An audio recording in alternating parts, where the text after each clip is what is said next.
I really hope that you would have questions.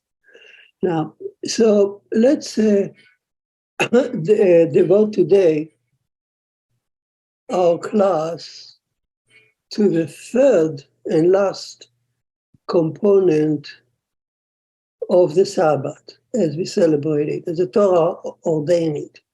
You remember there were three components: Genesis, Exodus, and the tabernacle. We spoke already on the first two.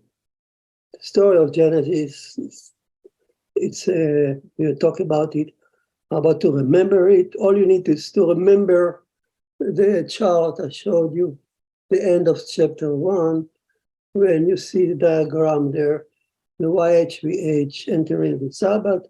If you see that, you know exactly what to remember from Genesis. You remember that there are two types of Sabbath, our Sabbath and a futuristic Sabbath. Both of them are seen by Noah. Noah is the only person ever, according to the Torah, who really witnessed the two Sabbath. He saw the entire process.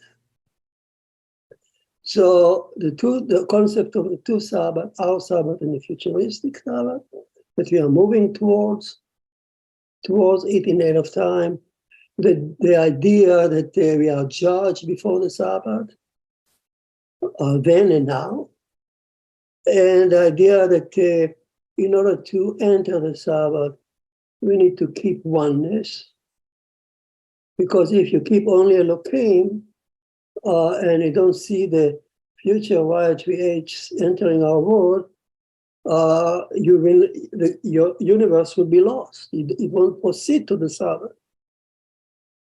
So oneness is important, and again, Noah is the one who practiced oneness, both in his family life, his Nama, and we talk about Nama and him from different clans, different faith, and they united united Hashem and Elohim in their lives, and you see the heavenly court judging Noah. You see the two wings, symmetrical wing of the heavenly court. You don't see that in any other place, only in Noah. So don't tell me that Noah is not involved in the Sabbath. Whoever said that doesn't have any clue what the Sabbath is. And don't tell me that the Sabbath is on Sunday or Friday. Because if you move the Sabbath to Sunday, it loses its meaning. There is no meaning on Sabbath on Sunday.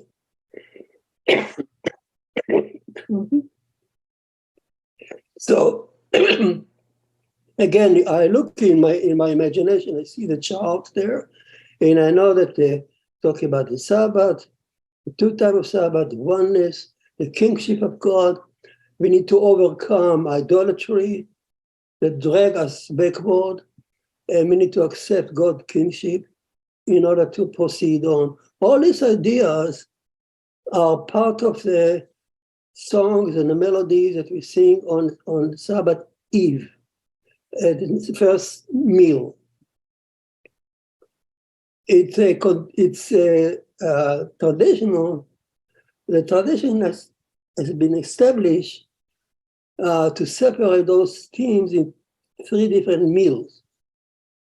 Not every Jew is minded about it. It needs to be learned. Those who attend yeshiva, they know. But lay people many times they can recite it. They can recite the text without really understanding what they're saying. But the text clearly separates the three. Then we talk about the notion of the Sabbath as a memory of the Exodus. Totally different aspect. The Torah said you need to remember the Sabbath as a day of rest, where your family, your household, even your animal should rest.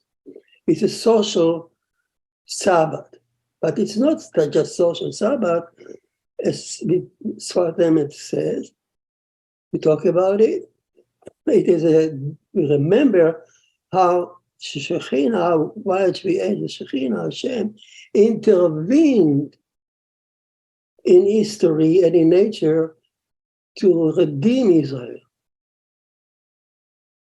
So Israel, the family of Jacob, sold Joseph for slavery, and in return, the judge Elohim put them into slavery, measure for measure. So they were enslaved in Egypt 210 years because they sold Joseph. So although there is an ancient decree that Israel finally will end up in Egypt, but still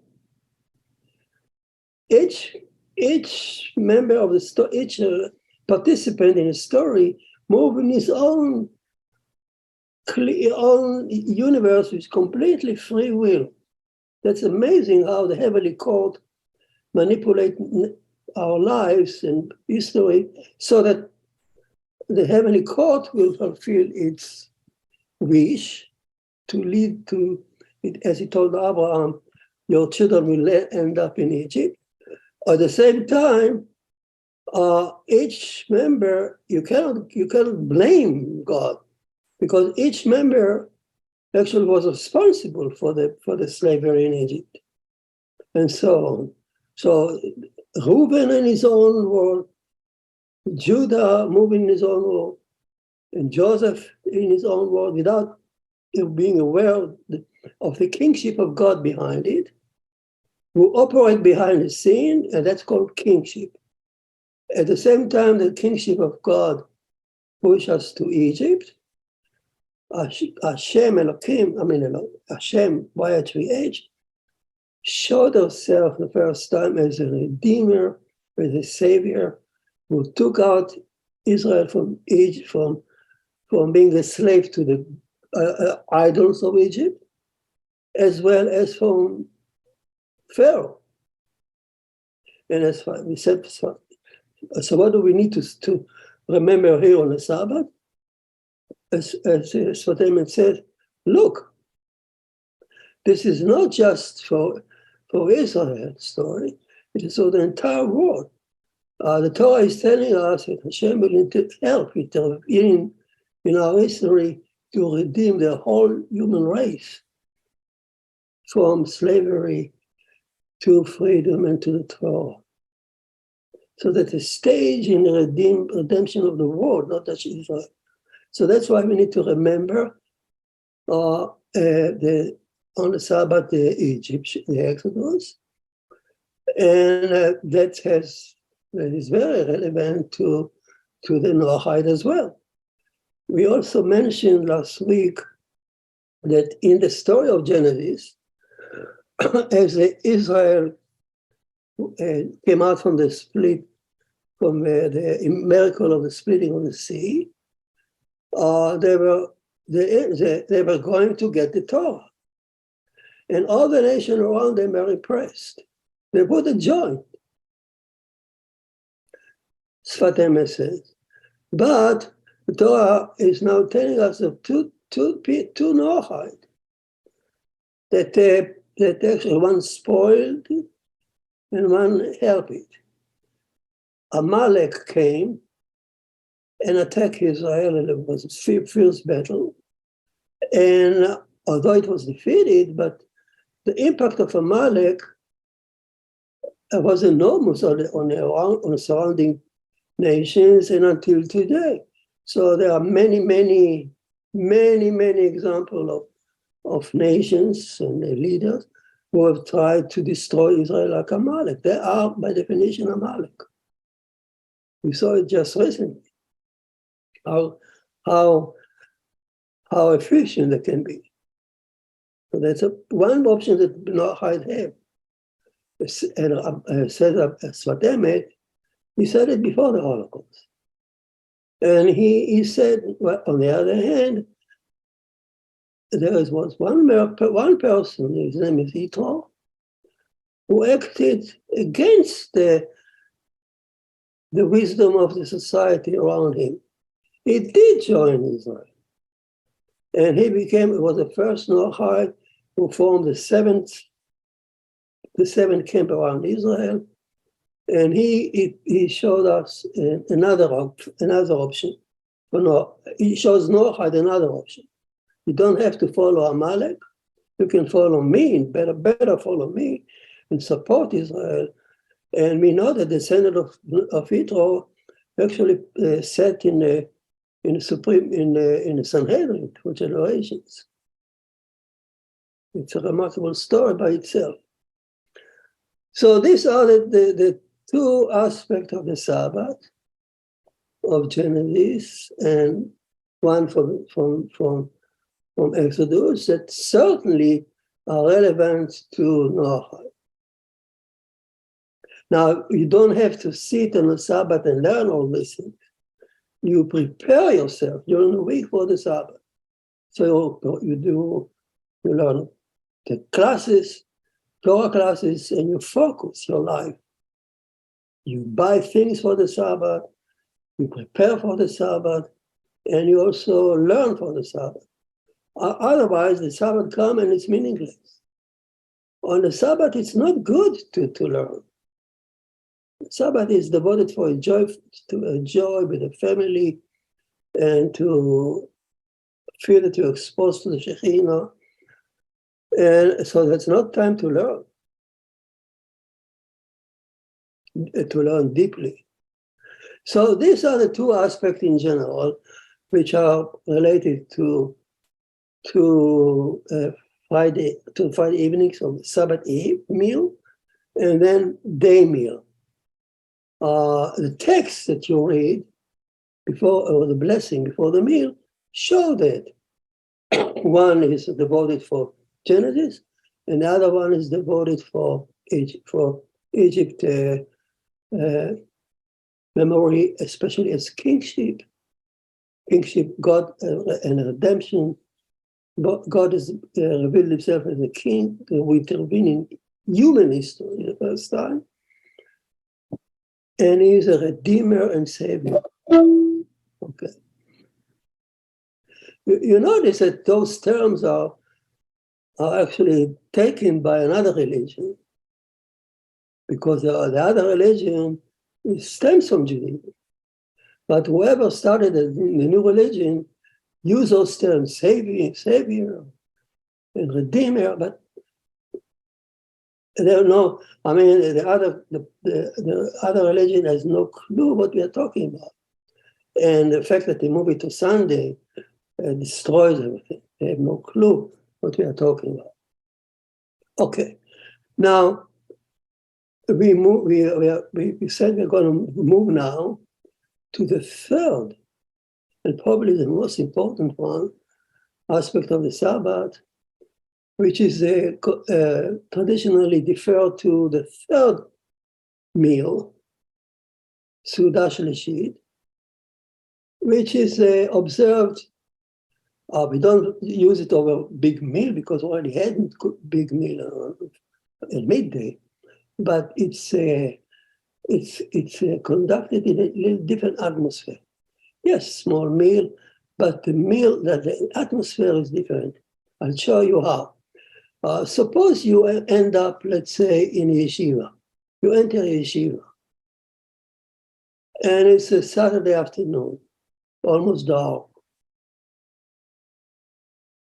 And you notice the yeshiva boys sit there around the rabbi, and they sing.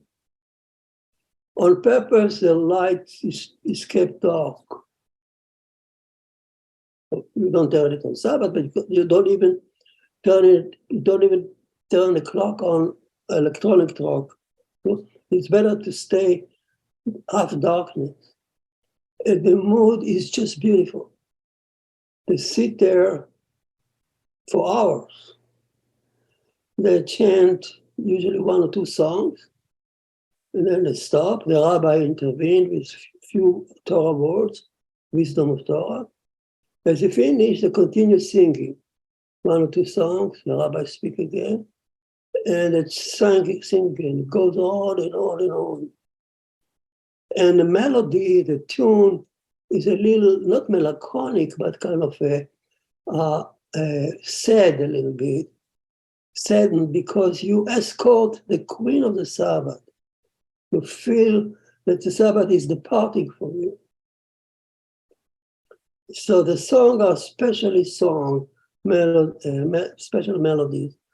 I remember as a teenager, when you attend such a meeting, especially in 17, 18, it will impact you for the rest of your life.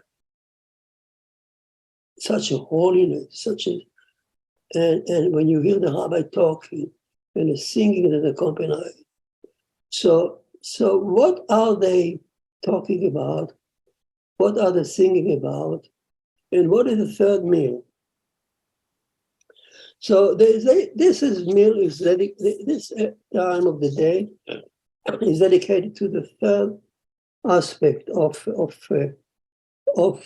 building the tabernacle.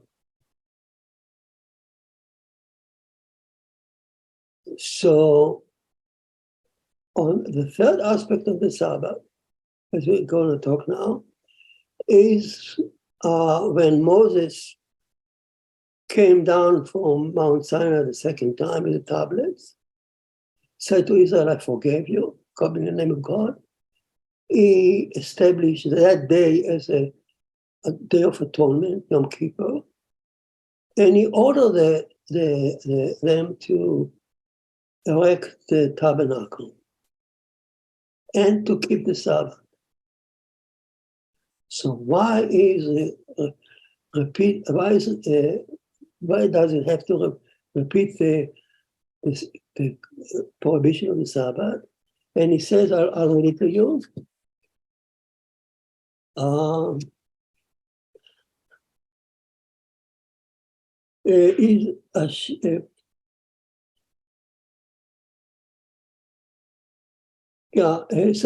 the story is that Hashem saw when Moses was told to build the tabernacle, Hashem noticed that he is very eager to do that.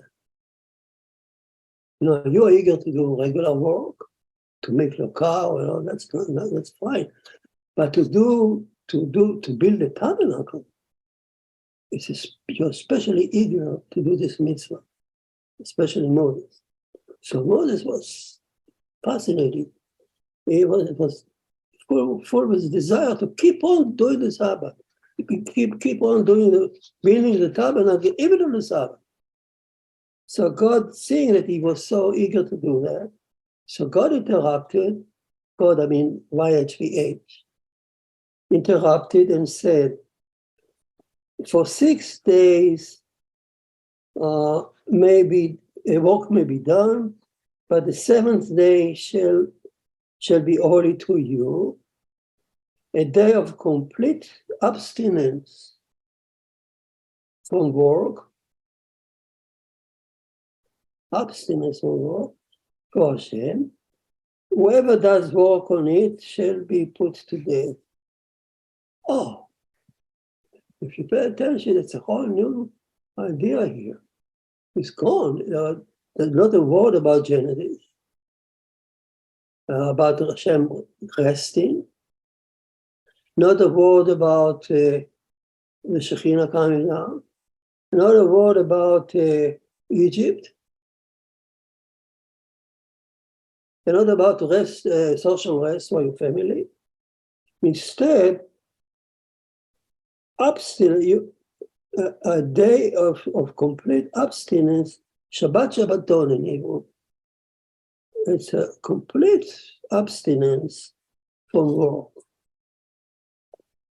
So what's going on here? So Rashi's explained.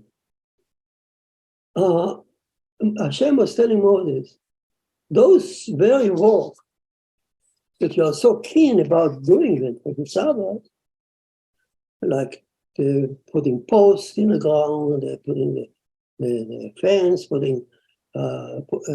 making the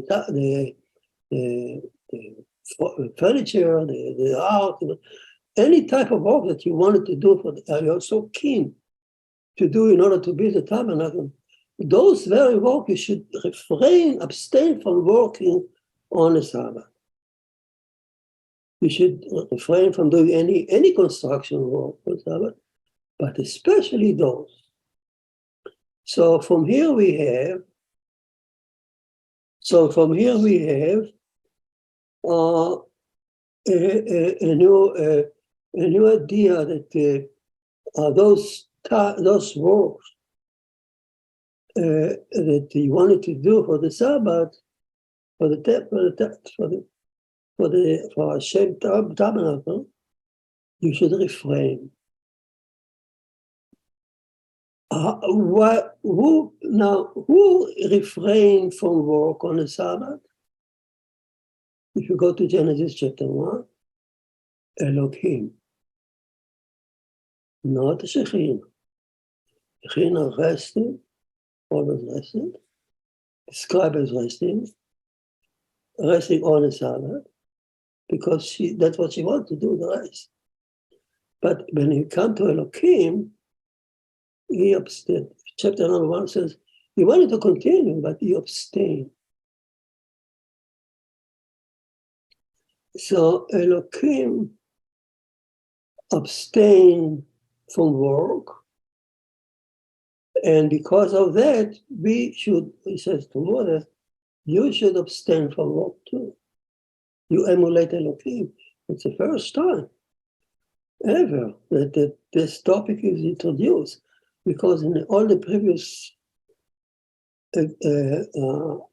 aspects, either Friday night or midday of Shabbat, we talk about the Shekhinah going down, and she rests, she showers love on us, all that beautiful things.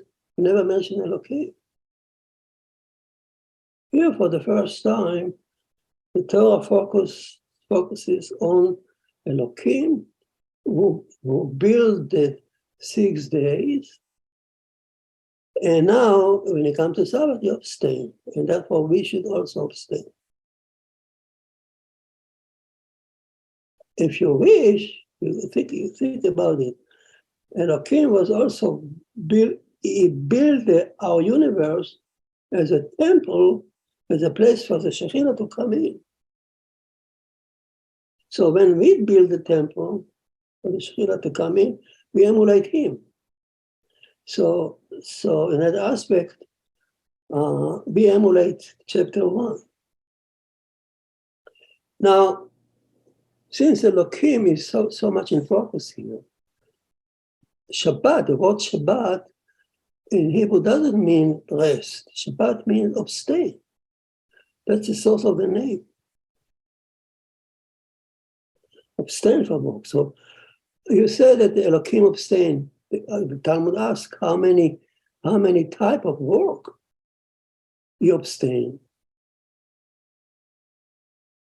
And the answer is, we try to hang everything on the verses in the Torah. We don't want to say anything from our mind. So the answer is, if you look at chapter 1, Elohim name appear 32 times, which stands for 32 type of works, if you want, during the 6th day. 32 times, like Lev, heart, LB, Lev, heart, 32 times. It's beautiful because the Shekhinah, we build the universe as a heart for the Shekhinah to come in our universe. Beautiful metaphor. It fits. So Elohim name appeared 32 times in chapter 1, 6th day, like Lev, heart, 32, plus 3, his name appeared 3 in the section of the Sabbath itself. Elohim blessed it, and he rested and he blessed it, and he abstained. Three more times it appeared in the Sabbath itself. So 3 plus 32, you got 35. So the classical 35 prototype of work are from Genesis. Now we move the story forward to the tabernacle, and we say, okay, of course, God, Hashem tell Moses that all the work abstain from building the tabernacle or the tent of the meeting. So we say, the same way that Elohim is mentioned 35 times in chapter 1, we say that the type of work that is forbidden here is also 35. Why? Because they take it from Genesis. So we said, the tradition said, that there are 35 prototypes of work, all associated with the building of the tabernacle, constructive work, that are forbidden to do on the Sabbath. To remind us that Elohim abstained from work. Now came Moses and added 4 more. I don't want to go into detail now. There are articles about that, many articles. And those 4 more make up the 39. So these are the classical 39 prototype of work that are forbidden on Sabbath. All of them now related to the construction of the tabernacle. So it means you shouldn't plow, you shouldn't you should harvest, you shouldn't bake, you should put any pole in the ground and so on. Every work that was done in the process of the building of the tabernacle, these become 39 prototype of work that are listed in the Mishnah. 39. Now there are each one of them can split to derivative. So now we have a huge body of Sabbath laws that are presented in the Talmud, in the whole tractate. The Talmud called the Sabbath. So again, now we have got the idea. Those prototypes are forbidden because they should be abstained. It's not that they are terrible work that you shouldn't do. In fact, they are positive work. Moses wanted it to do. So those type of work you desire to do, you love to do, but you abstain, you hold yourself, because you remember that Elohim abstained himself from doing war work and to enter the Sabbath. That's why we abstain those 39 prototype of work. The question is, okay, so now we understand there's a whole new concept introduced to the Sabbath. There's a holy day where work is forbidden, and we know why. And it's a reminder of the Mishkan. Not first, the Shekhinah came to the Mishkan, that's of course, but even more so, it's Elohim. We remember now, the focus is now moved a little bit towards the Elohim now, the first time ever. So the boys in the Shiva sing and sing those topics. You can, if you look at it, at the melodies, you can find the hint in here and there to those themes that I just mentioned. Now the question is, we should really keep those prohibitions? Jews, of course, but what about Noahide? We said that the earlier aspect, the first one, the Genesis and the Exodus, they have no problem. They are certainly related and can be adapted, not adapted, but can be followed by Noahide.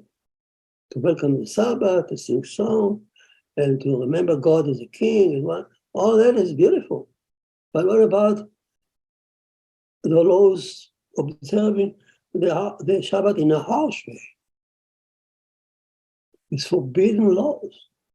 You cannot cook. You cannot do any work. It's a harsh way. We should observe it. Here came again Sfat Emet. I love Sfat Emet, the Hasidic master, because somehow he managed to put everything in the right way. It's really heavenly inspiration to read him, to read what he said. He lived in the late 19th century. The Sfat Emet says like this: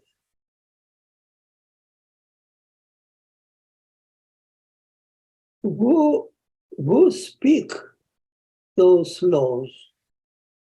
The Torah was given by whom? Moses came down with the tablets, and on that day he ordered the building of the tablet of the tabernacle. And so he ordained a new theme for the Sabbath, to abstain in the name of Elohim, to abstain from work because of Elohim. Who actually wrote the tablets? The finger of Elohim. Who spoke the Ten Commandments? Elohim. Really? It was not a Shekhinah. They all stood on the Mount Sinai. There's Shavuot coming a few days from now, the celebration of the giving of the Torah. But look it up carefully.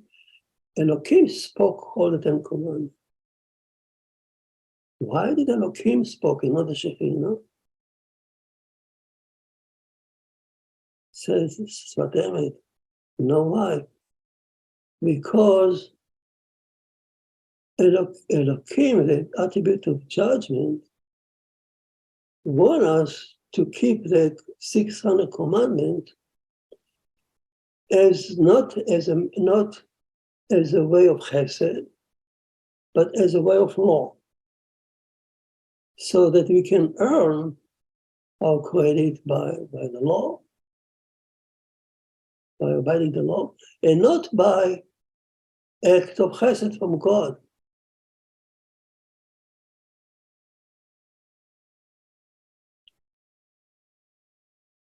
To be holy means to assume or to keep all the commandments, including the Sabbath, and to observe them with the idea, so from now on, you are under the scrutiny of Elohim, the harsh judge. It's not by chesed anymore. So holiness becomes associated with more scrutiny. Listen to what he says.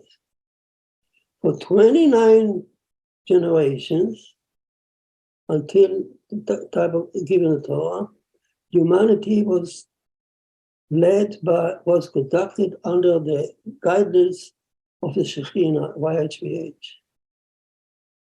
Until now, when he got the Torah, Elohim came up and he says, from now on, whoever observe the Torah and become holy, wants to become holy, he needs to be aware that he come close to me. Elohim, I will judge. He will have to stand scrutiny. Holiness comes with scrutiny. Let me explain it. Noah, at the time of the flood, was completely in the ark. He was completely surrounded with the Shekhinah. He saw the futuristic Sabbath in the ark. There was no death, no birth. Children played safely on snake pit. The wolf didn't prey on the lamb. The eternal Sabbath was fulfilled inside Noah's ark. completely under the Shekhinah. Outside there, Elohim executed the flood. But he enjoyed all his 40 years or 40 days and more to live in under that sweet Sabbath. Now, at the end of the flood, who, look at the verse, who tell him to go out? He doesn't want to go out. Day by day pass, and Noah sit in the ark. He doesn't go out. The land was already dried up. He sent the raven, he sent the dove, and the dove came back with some leaves, and Noah knew that the flood was gone, earth was already dried up, and even vegetation started to grow. Everything was ready for him to go out. He should have exited the ark right away. No, he stays in the ark. And the rabbi asked, what's going on? And the answer is, why should he? He's so comfortable to live on the Sabbath day. Finally, Elohim pressed, and he also didn't want to procreate. Enough is enough. What, I'm going to start a new generation? So very soon the sin and the flood will return. I don't want. So he came out. I want to go back to the story of the flood there, and you will see. He came out. He and his son alone, part. His wife and the children's wife alone, they separated, didn't want to procreate. Until Hashem said, no. I'm ordering you to procreate. And he said, no, I'm not. This is Noah standing on his two legs. Finally, when he offered a prayer to Hashem, Hashem says, okay, I promise you that the next flood will not come so fast. And you will live from now on under more mercy and less judgment as you wish. And that's a rainbow. The rainbow, the rabbi said, is a sign that the harsh Elohim judgment was divided into two. The ameliorated part is down below the rainbow, and the harsh is above. So we humans today, we live conceptually under the diminished power of Elohim because of the rainbow. This was a concession to Noah. So from Noah on, humanity was reigned or ruled by heavenly court with a strong mercy, as Svatemet said, and a lesser Elohim. Weakened Elohim judgment is a concession to Noah. And that's human. That's why humanity can sin and do all kind of evil things, and still the flood is not coming because of Noah, promise to Noah. Come, according to Svatemet now, comes the revelation of Sinai and restore the things to Israel.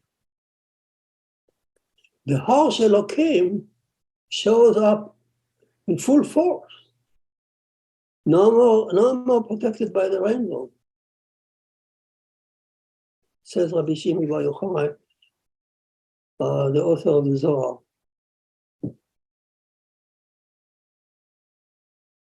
When you accept Torah was given under the pretext that Elohim is judging Israel, not the nation. Those who accept the Torah with the 613 commandments in it, if they can earn the credit God and become holy, but at a big price. They are scrutinized, sometimes with death threatening, according to the Torah, harsh law. That's the price of being holy.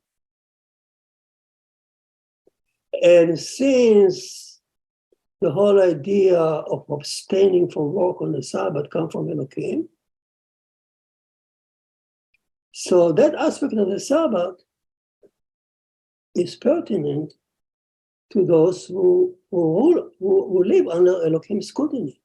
Since Israel is living under Elohim's scrutiny, so we are obliged to keep the Sabbath in a harsh way and vow to those who violate it, which means Noahide have the luxury of still living outside, and they have the option.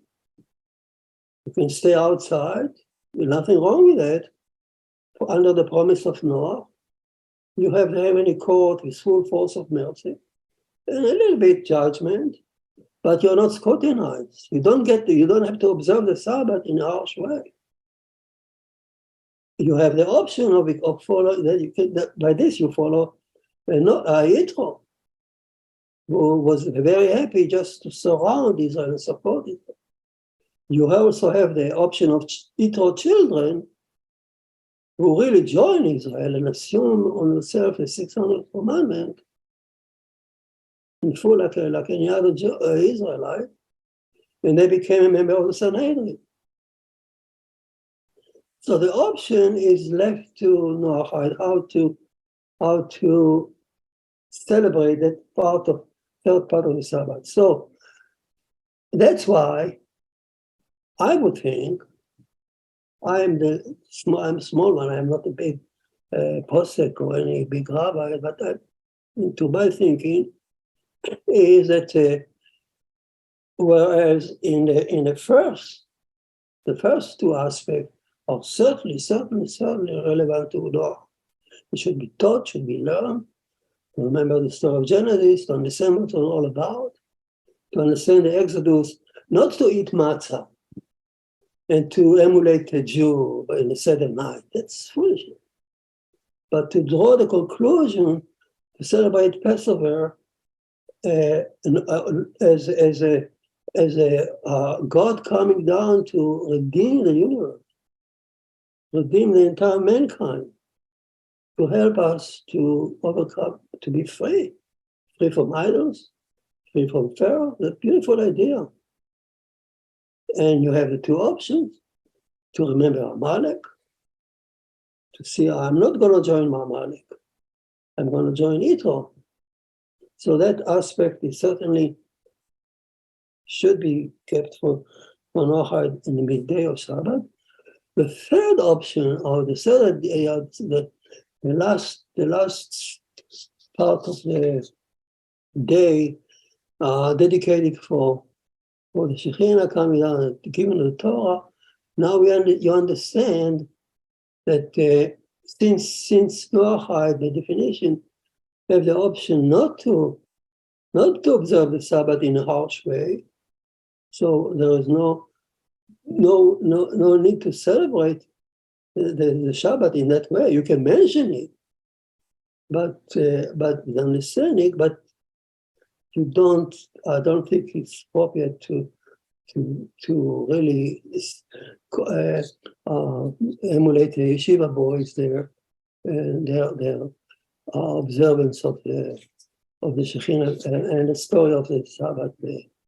By the way, when they sing, if you look at this third meal, is if you look at the context, on the content of what they sing, a special song for the third meal, which actually is shown as to summarize an entire story from the beginning of the beginning to the end of time,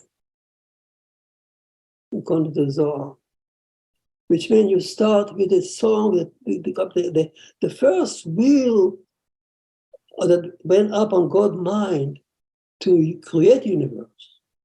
Then you mentioned the Chokhmah, the Bina, the wisdom that he created the universe with. And then you goes to the eternal Sabbath, to our Sabbath, all the story down down to the last moment of today, when we long to see the future, we long to see redemption of the world. All this long line of ideas are crystallized and summarized by that third me, which is beautiful, beautiful. If you look at the content of what they see. Okay, so I think I probably covered most of what I wanted to see. I will leave the practice to determine what exactly Noahide should do, how to celebrate. It's not for me to say. I just presented the ideas, and now it's up to the wise, smart people of Noahide that knows better than me how to set up your custom, what you want to do, what to draw from you, and how to celebrate it, how to express it. And you do it on your own. You don't just do what people do, they copy the Israelis, or they emulate Israel. No, you do it knowing that God appreciates people as Noah. You don't have to be somebody else. Any question for me?